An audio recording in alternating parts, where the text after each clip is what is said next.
Hi నమస్తే, నేను మీ చక్రి గబ్బర్. ఆంధ్రప్రదేశ్ రాష్ట్రంలో డిఎస్సి ప్రతి ఏటా కూడా నిర్వహిస్తామని చెప్పేసి అధికారంలో రాకముందు జగన్మోహన్ రెడ్డి గారు పాదయాత్ర సమయంలో ఎవరైతే డిఎస్సి విద్యార్థులు ఉన్నారో వాళ్ళందరూ కూడా హామీ ఇవ్వడం జరిగింది. డిఎడ్ చేసిన వాళ్ళు, ఇటు బీఈడీ చేసిన వాళ్ళు, పీజీ చేసిన ప్రతి ఒక్కరికి కూడా హామీ ఇవ్వడం జరిగింది జగన్మోహన్ రెడ్డి గారు. ప్రతి ఏటా జనవరి 1వ తేదీన మేము జాబ్ క్యాలెండర్ రిలీజ్ చేస్తానని చెప్పేసి ఒకటి హామీగా, 20,000 పైగా డిఎస్సి పోస్టులు తీస్తానని చెప్పేసి 2 హామీగా, ఏదైతే స్కూల్లో డిఎస్సి పోస్టులు తీసి ఆ యొక్క కొరత లేకుండా చేస్తానని చెప్పేసి 3 హామీగా జగన్మోహన్ రెడ్డి గారు తన యొక్క పాదయాత్రలో చెప్పడం జరిగింది. జగన్మోహన్ రెడ్డి గారు 2019లో అధికారంలోకి వచ్చిన తర్వాత నుంచి ఇప్పుడు 2024 నూతన సంవత్సరం వరకు కూడా ఎటువంటి జాబ్ నోటిఫికేషన్ అయితే తీరుని మానేసి భారతదేశంలోనే నిరుద్యోగులు ఎక్కువ ఉన్న రాష్ట్రం ఏదంటే అది ఆంధ్రప్రదేశ్ అని చెప్పేసి మొదటి స్థానంలో ఉందని చెప్పేసి ఈ మధ్య 2023-24 సంవత్సరం యొక్క నిరుద్యోగ యువత లెక్కలలో కేంద్ర ప్రభుత్వం రిలీజ్ చేయడం జరిగింది.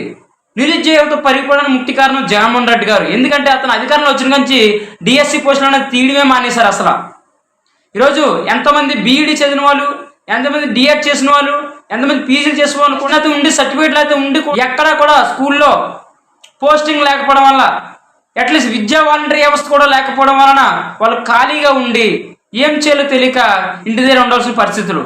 డిఎస్సి కోచింగ్ తీసుకొని ఎన్నో అప్పులు పాలయ్యింది. ఈరోజు ఆ అప్పులు తీర్చడం కోసం కూలి పనికి వెళ్ళేటువంటి సిచ్యువేషన్లో ఈరోజు నిరుద్యోగ యువత, డిఎస్సి యువత ఉన్నారు.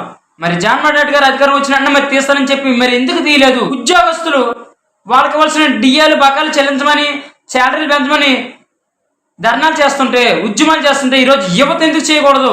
యువత మేలుకో. ఏదైతే ఇక ఆంధ్రప్రదేశ్ రాష్ట్రంలో జగన్మోహన్ రెడ్డి చేసిన అరాచకాలు బయటపడాలంటే ఈరోజు నీ వంతు కూడా ముందుకు రా. ఈరోజు ఎంతమంది ఎంప్లాయీలు ధర్నాలు చేస్తుంటే యువత ఎందుకు ధర్నాలు చేయకూడదు? యువత కూడా ధర్నాలు చేసి ఈ యొక్క ఉద్యమాన్ని రేకెత్తించి మన డిఎస్సి నోటిఫికేషన్ రిలీజ్ చేయమని పడుకున్నటువంటి సైకో ముద్దాన్ని మనం పైకి లేపి మన నిరుద్యోగం కోసం, మన డిఎస్సి పోస్టింగ్ కోసం మనం పోరాడదాం. రండి, రోడ్ల మీద బైఠాయించండి. ఇంకా ఎప్పటికి ఈ యొక్క నోటిఫికేషన్ రిలీజ్ చేస్తారు? అసలు రిలీజ్ చేస్తారో చేయరా? ఏటి యొక్క సమాజంలో ఉన్నటువంటి జగన్మోహన్ రెడ్డి తిన్న అరాచకాలు.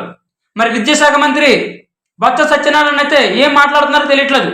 అదిగో పులి ఇదిగో మేకన్నట్టు ఈ నెలలోనే రిలీజ్ చేసేస్తున్నాము, ఈ రోజే రిలీజ్ చేసేస్తున్నాము, రేపు పోస్టింగ్ వచ్చేస్తుంది అన్నట్టుగా మాట్లాడారు బొత్స సత్యనారాయణ. రాజకీయ నాయకులు అబద్ధం ఆడతారని తెలుసు, కానీ ఎంత ఘోరంగా నీచంగా అబద్ధాలని నాయకుల్లో బొత్స సత్యనారాయణ ఒకరు. బూటకు మాటలు ఆపేసి బొత్స సత్యనారాయణ గారు నిజమైన నాయకుడిగా, మానవత్వ వ్యక్తిగా మాట్లాడండి.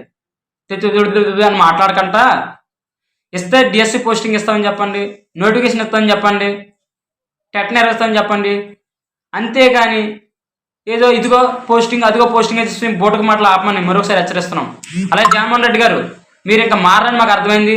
2024లో ఈ యొక్క ఎలక్షన్స్లో ఖచ్చితంగా కూడా మీ పార్టీ ఓడిపోవడానికి ఈ యొక్క డిఎస్సి అభ్యర్థులు అని చెప్పేసి మీరు గ్రహించవలసిందిగా మరొకసారి మీకు హెచ్చరిక తెలియపరుస్తున్నాం. రాష్ట్రంలో ఇక్కడ నుంచి డిఎస్సి ప్రతి ఒక్క అభ్యర్థులు అలాగే నిరుద్యోగులు ప్రతి ఒక్కరు కూడా మన ధర్నాకు సిద్ధపడదని తెలియపరుచుకుంటూ నేను మీ చక్రి గబ్బర్.